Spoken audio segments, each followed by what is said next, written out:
Maestro Lotus Agimat at ang R72. Sa bayan sa Pilipinas may isang antingero na kilala bilang Maestro Lotus Agimat. Tahimik pero kinatatakutan.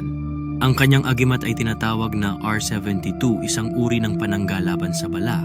Tuwing may testingan, humaharap siya sa mga armado. Nakatayo lang siya habang tinututukan ng baril at saka nagpapabaril sa katawan. Putok. 3 beses walang tama.